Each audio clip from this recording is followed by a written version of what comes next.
Olá, sejam bem-vindos. Hoje vamos abordar o tema humildade. E o convidado de hoje é o nosso amigo Roberto Sbravati. Seja muito bem-vindo, Roberto. É uma satisfação estar na tua companhia nesta noite. Muito obrigado, Rosemary. Obrigado a todos. É um prazer, uma alegria estarmos aqui juntos, refletindo sobre temas desse nosso programa Palavras Consoladoras. Muito bom. Então vamos lá, porque o assunto é importante. E vamos falar sobre a humildade. E a humildade é uma virtude muito esquecida entre os homens. Os grandes exemplos foram pouco seguidos.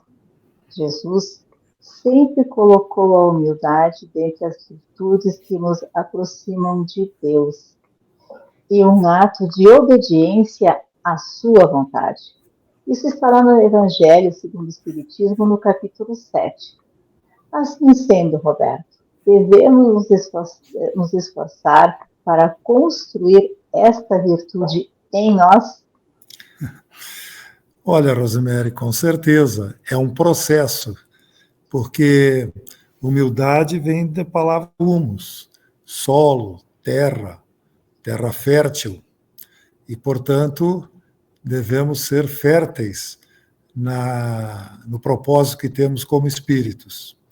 E nós sabemos que somos espíritos vivendo transitoriamente uma experiência humana, e, portanto, todos nós aqui nesse planeta, sem exceção, temos uma moral aqui coberta com a imperfeição, ou seja, somos espíritos ainda imperfeitos.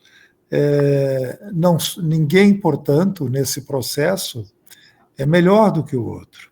É claro que, como espíritos, podemos encontrar aqui nessa Terra alguns com um grau de elevação moral um pouco mais alto que os outros, enfim, mas mesmo aqueles que têm discernimento já e uma transformação moral em alguns pontos, muitas vezes não tem em outros, e vice-versa.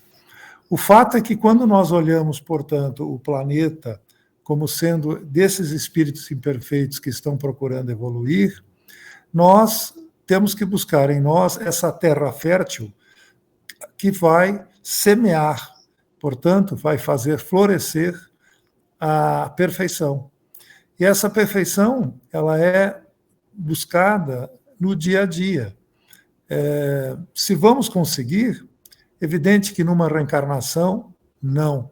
Mas regando aos poucos esse solo fértil, nós vamos ter a planta sendo frutificada, a planta do amor, a planta da caridade, a planta do perdão. Então, é um processo de todos nós espíritos.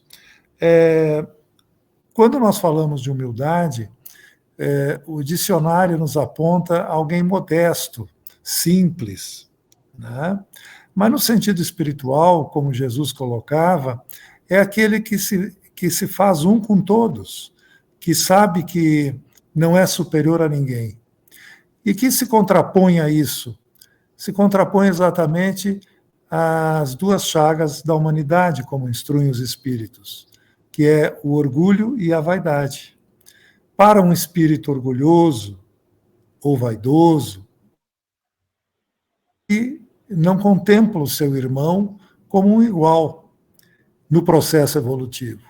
Ele o vê como alguém geralmente inferior e ele como um ser superior. Então ele se perde na própria grandeza, ele é ofuscado pelo próprio sentimento de vaidade. E, nesse sentido, ele não consegue plantar em si mesmo as sementes que o fariam crescer, né, elevando-o como ser espiritual que é. Muitas vezes isso não significa que nós tenhamos, na riqueza, por exemplo, uma prova de alguém, de um espírito que seja egoísta ou que seja orgulhoso. Talvez encontremos ricos que sejam modestos, que saibam valorizar o ser humano que está ao seu lado, pessoas que trabalham, que estão sob seu comando, os trata como iguais, como seres espirituais que são como todos.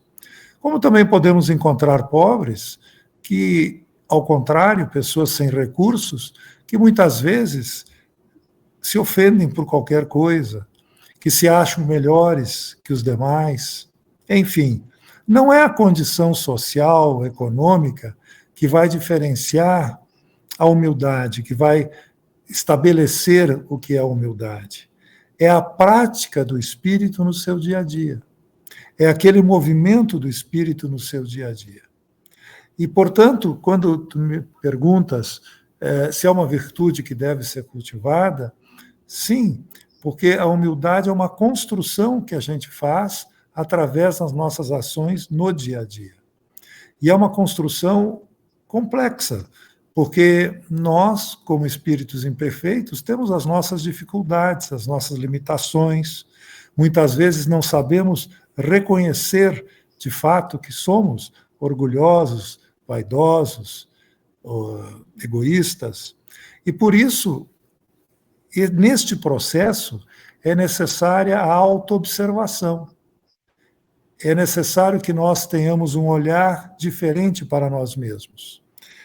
Um olhar que, com honestidade, com sinceridade, percebe quem é o Roberto, quais são as inclinações do Roberto, quais são as suas tendências, e a partir dali buscar a sua transformação.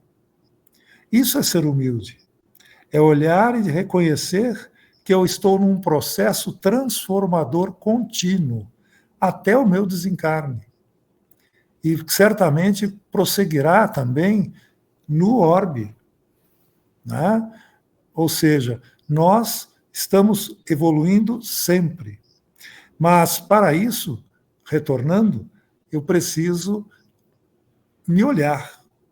E talvez a maior dificuldade que nós tenhamos hoje em dia é ter este olhar sobre nós mesmos, porque o mundo nos atrai de uma forma, nos distrai também, que nós olhamos tudo ao nosso redor, todas as nossas circunstâncias, e não paramos para olhar a nós mesmos. É um processo que temos que estar atentos e trabalhar, arregaçar as mangas, para sermos essa terra fértil. Porque o humilde é aquele que vai fazer com que, na relação com o irmão, haja efetivamente a construção de uma sociedade melhor, mais justa, mais fraterna. Não são alguns que se acham melhores do que os outros, ou que acham que são mais competentes do que os outros para criar um mundo melhor.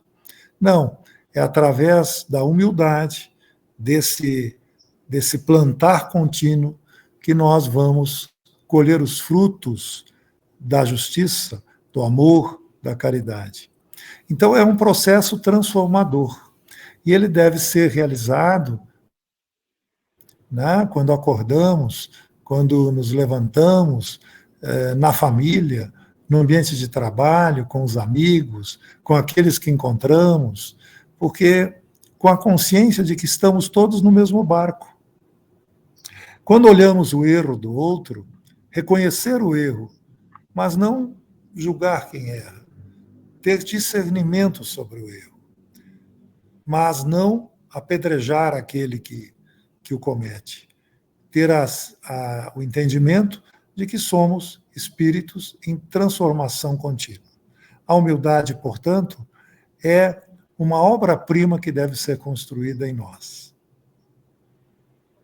E com certeza, quando nós trabalhamos para aumentar ou para construir essa virtude em nós, todos ganham. Nós, os que estão próximos de nós, na sociedade como um todo, né? Na via pública, no trabalho, nas casas espíritas, em todos os tempos religiosos, porque ela vai se propagando.